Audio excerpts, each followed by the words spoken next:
qu'on a faite, c'était réduire les fractions suivantes.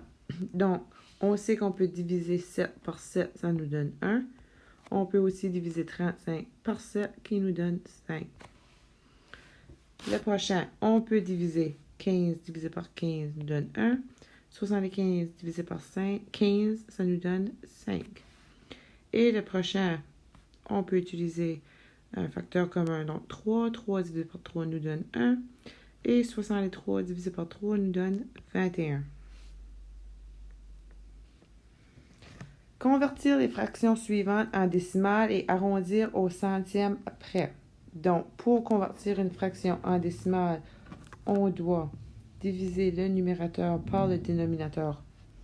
Donc, dans ce cas-ci, on va faire 5 divisé par 15. Ça nous donne 0,333. Mais j'ai dit d'arrondir au centième près, ça veut dire 2 chiffres après. Donc, on regarde le troisième, c'est un 3. Donc, mon 33 va rester 33. Le prochain, 7 divisé par 63, ça nous donne 0,111111 à l'infini. Donc, on a arrondi 2 chiffres après la virgule, c'est un 1, donc on reste notre 1 comme cela. Et le dernier, 1 divisé par 5, qui nous donne 0,2. Convertir les décimaux suivants en fractions. Donc, si on a 0,25, le truc que je vous ai donné, donc on place comme la fraction, ou à notre 0, on place un 1. On a un 2, donc en dessous, on doit mettre un 0. On a un autre chiffre, donc on place un 0. Lorsqu'on n'a plus de chiffre, on n'ajoute plus de 0. On place notre égal, on enlève notre 0 et notre décimale. Ça nous donne 25 sur 100. On peut réduire à un quart. Le prochain, 0,125. Donc, première étape que je vous ai dit, on place pour la fraction, où on a un 0, on place un 1. On a un 1, donc on doit placer un 0 en dessous. On a un autre chiffre, on place un autre 0. On a un autre chiffre, on place un autre 0. Place notre égal, on enlève notre virgule et notre 0. Ça nous donne 125 sur 1000. On peut réduire ça en divisant par 25. Donc, 125 divisé par 25 nous donne 5. Et 1000 divisé par 25 qui nous donne 40. Donc, celui-là, 5/40. Et le dernier, 0,68. On place notre barre, où on a un 0, on place un 1. On a un chiffre, on ajoute un 0. On a un autre chiffre, on ajoute un 0. Place notre égal, on enlève notre 0 et notre virgule, ça nous donne 68 centièmes. On peut réduire en divisant par 4, qui nous donne 17/25. Dernière partie, ça dit résoudre pour x. On va utiliser la méthode croisée.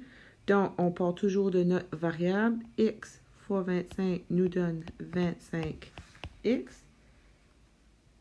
7 fois 15 nous donne 105. Pour isoler notre variable, on doit diviser. Diviser par 25 des deux côtés. Ça s'annule. X est égal à 4,2. Pour la B, on commence toujours à notre variable. X multiplié par 15 nous donne 15x. 4 fois 12 nous donne 48. On divise par 15 des deux côtés. Ça s'annule notre variable. Donc, 48 divisé par 15 nous donne 3,2. Même chose ici. On commence avec notre variable x fois 3 nous donne 3x. 2 fois 6 nous donne 12. Divise par 3, divise par 3. Ça s'annule. X est égal à 4. X fois 1 nous donne X.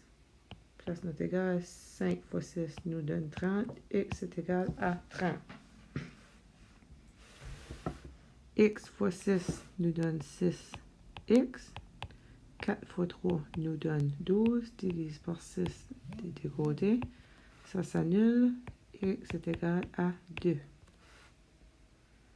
X fois 12, 12x est égal à 6 fois 10, 60.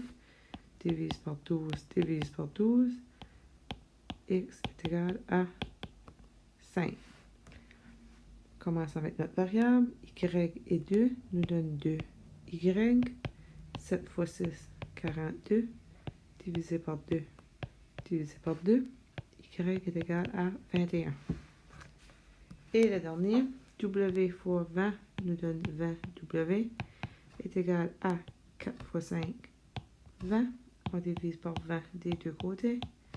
W est égal à 1.